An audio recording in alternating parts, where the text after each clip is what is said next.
Es un gusto saludarles, apreciados hermanos y amigos, en este día. Bienvenidos a tu programa Lecciones de Vida, el espacio donde cada día repasamos y estudiamos la palabra de nuestro Señor. Bien, recuerde que llegamos a ustedes gracias a la bendición de Dios y con el apoyo de nuestros hermanos de la Iglesia Adventista del Séptimo Día. También llegamos a través de Plenitud 104.1 FM en Puerto Ayacucho, el estado Monagas, y a través de Vida 104.1 FM. A todos ustedes, Dios les bendiga grandemente. En la dirección general de Vida 104.1 FM está nuestra amiga y hermana Andreina Muñoz, y en el control técnico nuestro amigo y hermano Alan Tovar, y quien les habla, un servidor, su amigo y hermano Dani Zambrano. Bienvenidos entonces a Lecciones de Vida. Somos Plenitud 104.1 FM y somos Vida 104.1 FM. Es un gusto saludarles a todos, mis queridos hermanos. Qué gusto volver a encontrarnos. Que Dios les bendiga. Dios pueda bendecirles allá en la ciudad de Puerto Ayacucho. A todos ustedes un gran abrazo. Y también a mis hermanos de Vida 104.1 FM, también un gran abrazo para ustedes. Qué gusto el volver a saludarles. Qué gusto el volver a encontrarnos. Ya hoy es lunes 30 de junio y seguimos avanzando entonces en el estudio de nuestra primera lección para este tercer trimestre. La primera lección lleva como título Opresión, el trasfondo y el nacimiento de Moisés. Versículo de memoria lo encontramos en Éxodo capítulo número 2, los versículos 23 al 25. Los israelitas, gimiendo a causa de la servidumbre, clamaron, y su clamor subió hasta Dios con motivo de su servidumbre. Dios oyó su gemido y se acordó de su pacto con Abraham, Isaac y Jacob, y miró Dios a los israelitas y reconoció su condición. En el contexto de reavivados por su palabra, hoy lunes 30 de junio nos corresponde la lectura de Éxodo capítulo número 25. Éxodo capítulo número 25. Vamos a orar. Queridos Dios y Padre nuestro que estás en los cielos, gracias te damos por tu amor, gracias por tu bondad y tu misericordia. Alabado y glorificado sea tu nombre. Padre, pedimos tu bendición en este día, y al estudiar, Señor, tu palabra, te pedimos tu bendición y tu dirección. Guíanos, enséñanos, perdona, Señor, nuestros pecados, en el santo nombre de Cristo Jesús. Amén y amén. El nuevo rey de Egipto se dio cuenta que los hijos de Israel eran sumamente valiosos para el reino. Muchos de ellos eran obreros capaces e inteligentes, y no estaba dispuesto a perder el fruto de sus labores. Este rey ubicó a los hijos de Israel entre los esclavos que habían vendido al reino sus rebaños, sus ganados, sus tierras, y también se habían vendido a sí mismos. Entonces pusieron sobre ellos comisarios de tributos que los molestaran con sus cargas. Edificaron para Faraón las ciudades de almacenaje Pitón y Ramsés. Pero cuanto más los oprimían, tanto más se multiplicaban y crecían de manera que los egipcios temían a los hijos de Israel. Y los egipcios hicieron servir a los hijos de Israel con dureza y amargaron su vida con dura servidumbre, en hacer barro y ladrillo, y en toda labor del campo y en todo su servicio, al cual los obligaban con rigor. Forzaban a sus mujeres a trabajar en el campo como si fueran esclavas. No obstante, éstas no disminuían en número. Entonces, cuando el rey y sus funcionarios se dieron cuenta de que aumentaban constantemente, celebraron consulta para obligarlos a cumplir una cierta cantidad de labor cada día. Trataban de someterlos mediante duro trabajo y se enfurecían porque no podían lograr que su número disminuyera ni tampoco podían destruir su espíritu independiente. Esto está en la historia de la redención, la página 107 y 108, y condensa de una manera muy puntual lo que vamos a estudiar para la mañana de hoy. Cuando la familia de Jacob entonces llega a Egipto, después de pasar hambre en Canaán, como lo dice Génesis 46, el rey egipcio se mostró amigable con los hebreos a causa de José y de todo lo que éste había hecho por los egipcios. Dice Génesis 41, versículos 41 al 43, y agregó Faraón a José: ahora te he puesto sobre toda la tierra de Egipto. Entonces Faraón quitó su anillo de su mano y lo puso en la mano de José. Lo hizo vestir de lino finísimo y puso un collar de oro en su cuello. Lo hizo subir en su segundo carro y pregonaron ante él: doblen la rodilla, y lo puso sobre toda la tierra de Egipto. Ahora, ¿qué fue lo que pasó? ¿Cuál fue el faraón que no conocía a José? ¿Cuál fue el que sí lo conocía? ¿Quién fue el que le puso el anillo? ¿Quién fue el que lo nombró segundo después de él? ¿Qué nos dice el contexto histórico? Bien, tenemos que revisar algunos puntos bien interesantes en este contexto. Dios había prometido a Abraham darle la tierra de Canaán, pero le avisó acerca de un retraso de 400 años en el cumplimiento de este plan. Eso está expresado en Génesis 15, versículos 3 al 16. Moisés y Pablo añaden a este periodo 30 años, retrayéndolo al llamado en Harán. Cuando usted va a Éxodo, capítulo número 12, mis queridos hermanos, versículo número 40, allí usted puede ver algo interesante. Dice: el tiempo que los hijos de Israel habitaron en Egipto fueron 430 años. Y pasados los 430 años, en el mismo día, todas las huestes de Jehová salieron de la tierra de Egipto.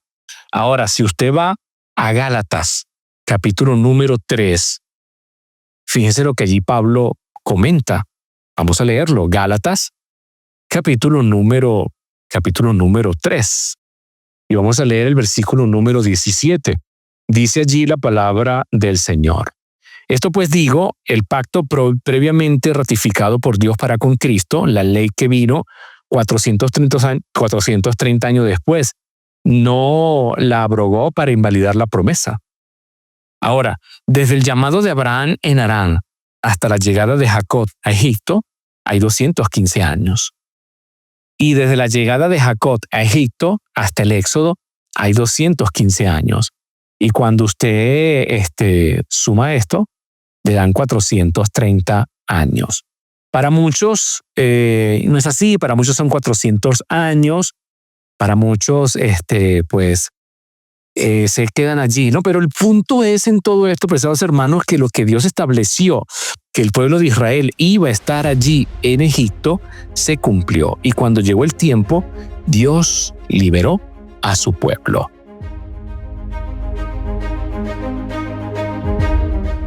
Ahora la pregunta es: ¿cómo llegó Jacob a Egipto? Llegó de una forma totalmente milagrosa.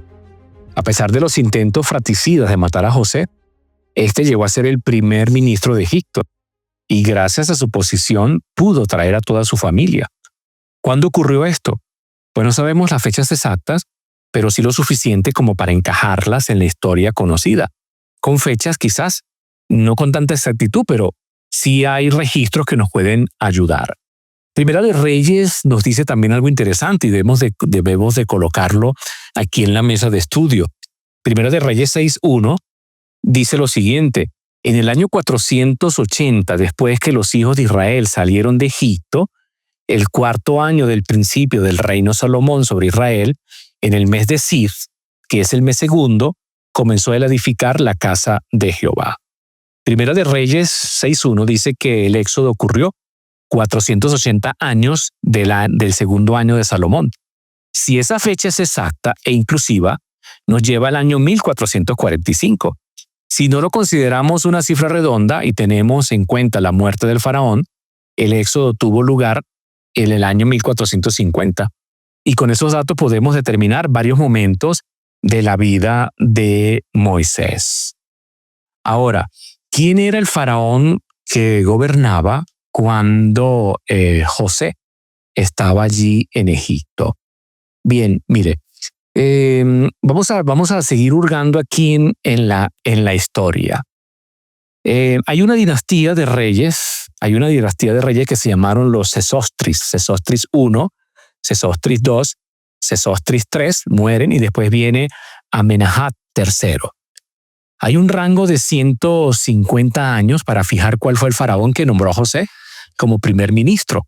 Entonces, el más antiguo posible dentro de estos que les acabo de mencionar se encuentra Sesostris I, y es el menos antiguo, y el menos antiguo posible es Amenahet III.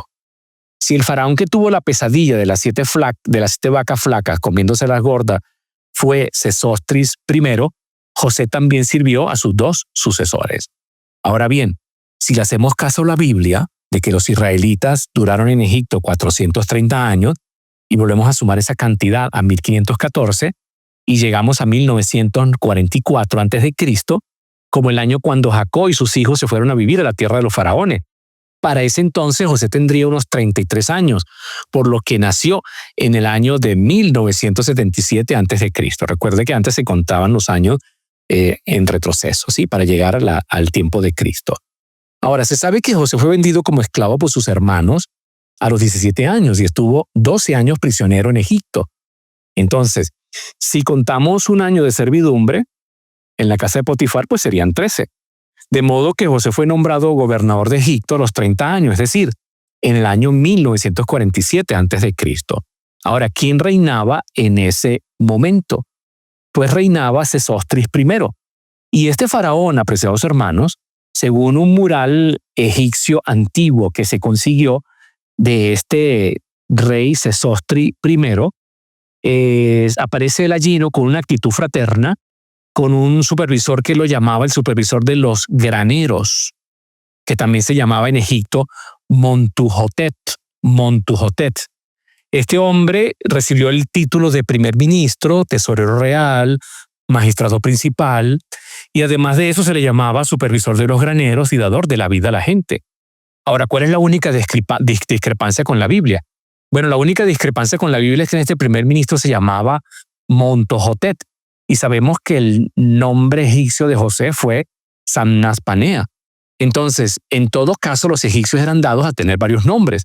También en el reinado de Sesostris I se construyó un canal para regar zonas donde no llegaba el agua en caso de sequía y que desde tiempos antiguos se llamó el Canal de José. Entonces, con todo esto, es necesario mencionar que es muy probable que cuando Primera de Reyes habla de la construcción del templo, haya iniciado realmente en el año 960. Y esto nos lleva al año 1903 como el año de nacimiento de José y al año 1873 a.C. como el año en que lo nombraron gobernador de Egipto. Y en ese momento entonces reinaba Sesostris III. Pero existen dos posibilidades más. Sesostris II, quien reinó entre 1895 y 1889, y ya se le consideraba faraón porque realizó grandes obras agrícolas, y una tercera posibilidad, que el faraón haya sido Amenemhat III, hijo del anterior. Lo cierto es que todos los arqueólogos y todos los estudiosos de la Biblia se centran más en Sesostris I. Dicen ellos que fue el que estaba gobernando en ese momento cuando José fue nombrado, entonces el segundo después del faraón. Lo cierto es que si seguimos estudiando más eventos históricos, pues nos encontramos con que Amonsis I derrota a los hicsos y es el faraón que no conocía a José y esclavizó a Israel, como lo dice Éxodo 1 del 8 al 12. Luego de él vino Amenofis I, que siguió oprimiendo continuamente al pueblo de Israel. Luego viene Tumtoxis I, que mandó a matar a los niños hebreos, como lo registra Éxodo 15 al 22. Luego viene y Tumtoxis I tiene una hija que se llama Hatshepsut y es la que adopta a Moisés como hijo. Luego viene Tumtoxis II y en su reinado Moisés huye de Egipto y queda entonces Hatshepsut, que muere antes de que su hijo regrese a Egipto. Y luego aparece entonces Tumtoxis III, que es el faraón del Éxodo, y su primogénito estuvo al cargo del ganado, pero nunca reinó, pues murió en la 10ª plaga. Y aparece entonces Amenofis II, hijo de Tumtoxis III, pero no su primogénito, porque él había muerto en la 10ª plaga. Fíjense todos estos datos que podemos encontrar en la historia. Ahora, ¿qué significa todo esto? Y si seguimos nosotros entonces hurgando en la historia y revisando en la historia, apreciados hermanos, tenemos que destacar también un punto interesante. Ya hemos dicho que el faraón que no conocía a José fue Amonsis I. Ahora, el faraón que conoció a José Fue un faraón, como ya les comenté, vamos a volver a recordar los nombres que son algo allí como que difíciles, ¿no? Fíjense el cambio que existe. Sesostris primero, Sesostris segundo y Sesostris tercero, y luego pasa a Amenhotep tercero. Los que se llamaban Sesostris, en este caso, mis queridos hermanos, no eran egipcios como tal, y eran los que se llamaban los hicsos. ¿Quiénes eran los hicsos? Los hicsos eran los gobernantes extranjeros. Y con este nombre se designó a un grupo humano procedente del Oriente Próximo. Ellos tomaron control del Bajo Egipto a mediados del siglo XVII a.C. Entonces, durante el reinado de los Tutimeos, la ira de Dios, dice Josefo, se abatió sobre nosotros y de una manera extraña, desde las regiones hacia el este, una raza desconocida de invasores se puso en marcha contra nuestro país seguro de la victoria. Y habiendo derrotado a los regidores del país, quemaron despiadadamente nuestras ciudades. Finalmente eligieron como rey a uno de ellos, de nombre Salitis, el cual situó su capital en Memphis, exigiendo tributos al Alto y Bajo Egipto. Ellos venían de Siria, eran semitas. Aunque no hay muchos datos sobre ellos, pero es lo que la historia así lo comenta, que son los imperios antiguos, medio y los hicsos que gobernaron sobre Egipto. El término hicsos es un término español de un vocablo griego que a su vez deriva de la denominación egipcia Hekasut, que significa soberanos de países extranjeros, gobernantes de países montañosos que vinieron a gobernar a Egipto. Entonces aparecen ellos allí y fíjense que ellos venían también porque venían de tierras de Canaán y había hambre en Canaán. Tomaron Memphis, trajeron los caballos, trajeron los carros de guerra. Ellos comenzaron a venir y fueron en grandes olas migratorias. Los egiptólogos calculan que la duración de su dominio sobre Egipto fue de más de 100 años. Incluso hay algunos que hablan de siglos. Lo cierto es que la capital del reino estuvo en la ciudad de Avaris, en el delta del Nilo, del Nilo. Y ellos allí tenían el control sobre todo, ¿ok? Entonces, en ese contexto de los hicsos, entonces está gobernando entonces el rey que les mencioné, Sesostris primero. Y en ese contexto llega José como esclavo allí a Egipto. Y entonces llega allí, se lo venden a Potifar y ahí empieza toda la historia que usted y yo conocemos. Muere entonces toda esa serie de toda esa dinastía de los hicsos y de los hicsos, y entonces aparece en escena Amosis I.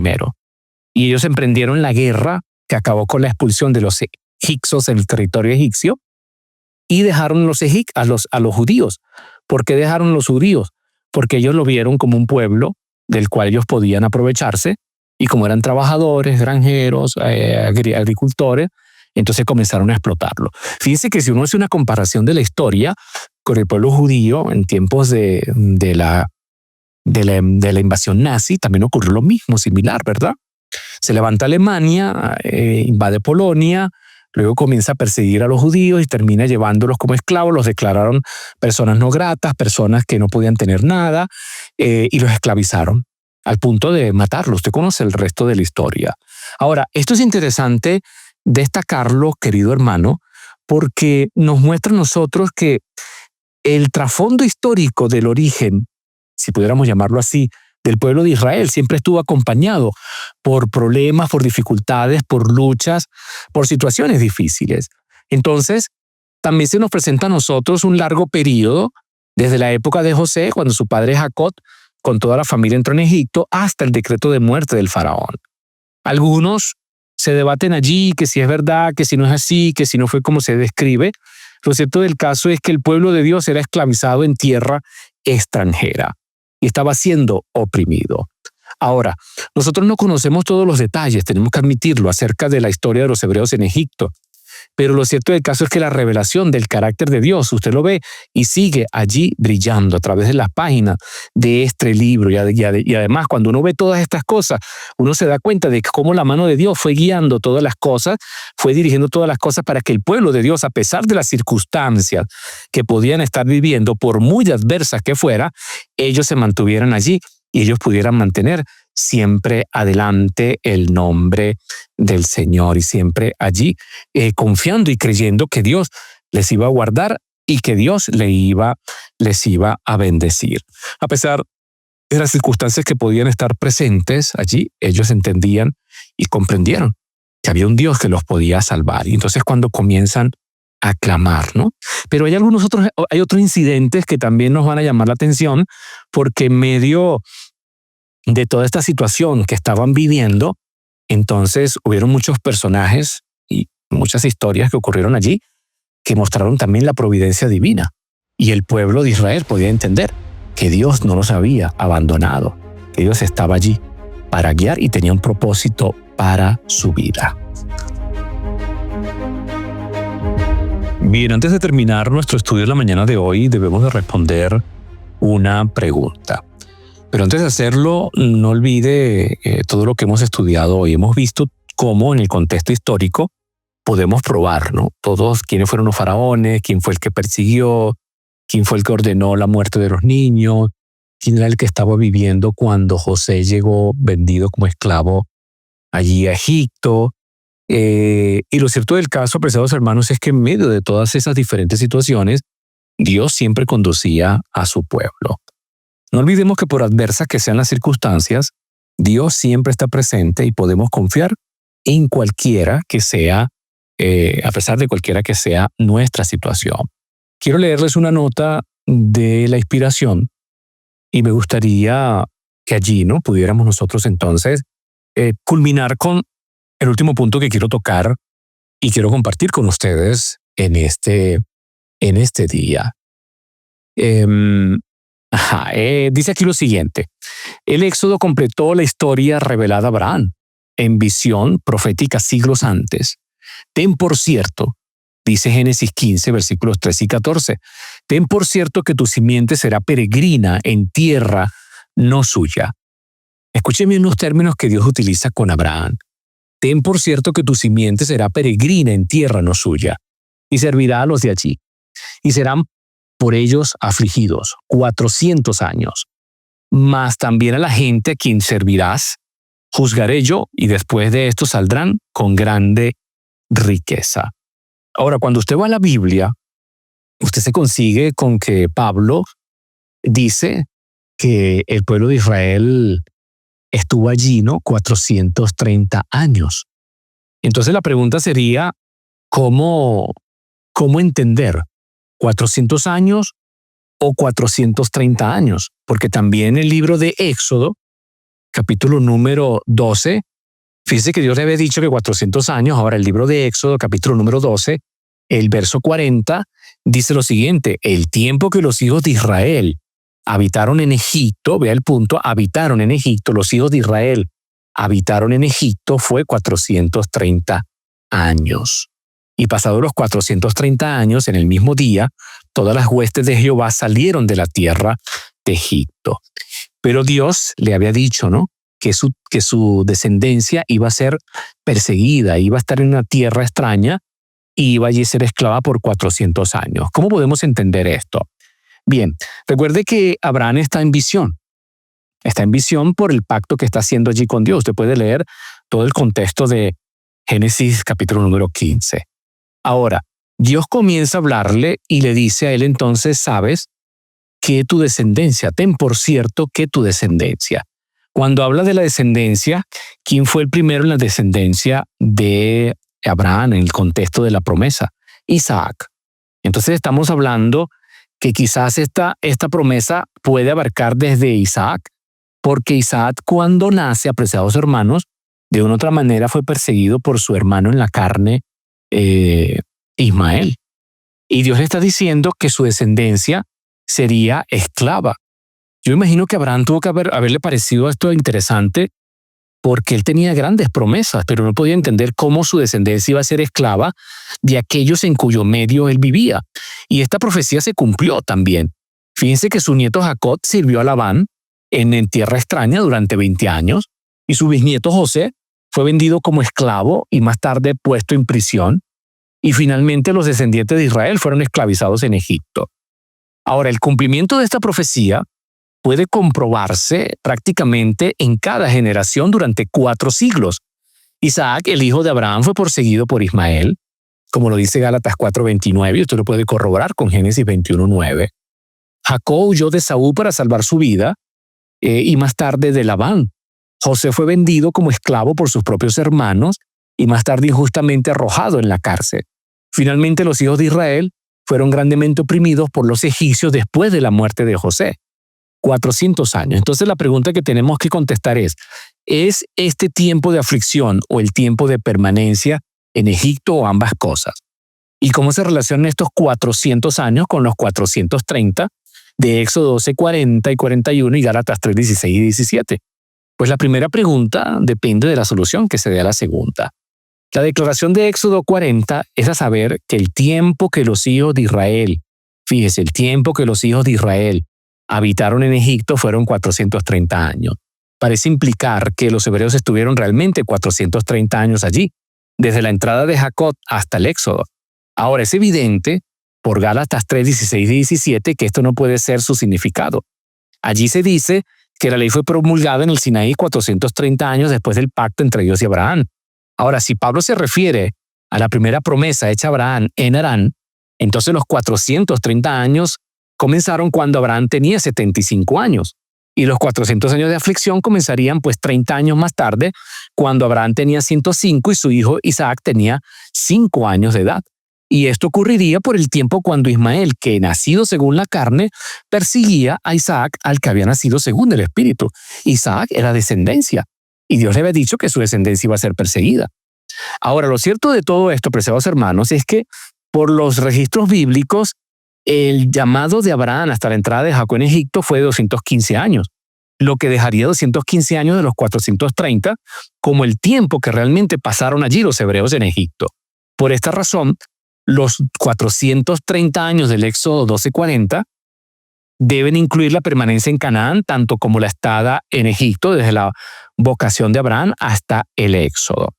Entonces ahí comenzamos a encontrar significado a todo esto. Lo cierto es que esa nación que los pisotearía y los esclavizaría tendría que verselas con el Señor.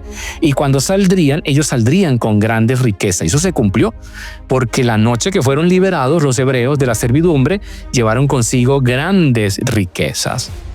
Ahora, ¿por qué menciono todo esto? Porque definitivamente, preciados hermanos, la palabra de Dios nos muestra todo, no se equivoca. Y aquí el punto central es poder entender que Dios cumplirá sus promesas y que en medio de la adversidad Dios ha de librar a su pueblo y que en medio de las dificultades Dios va a guiar a su pueblo. Ahora, ¿qué tenemos que hacer nosotros? Creer en el Señor, vivir conforme a su voluntad y tomar decisiones correctas. Es decir, buscar siempre del Señor. Pedirle al Señor que nos ayude a vivir conforme a sus designios y conforme a su voluntad. Ese es el camino, esa es la lección de vida. Que Dios pueda bendecirte. Feliz día para ti.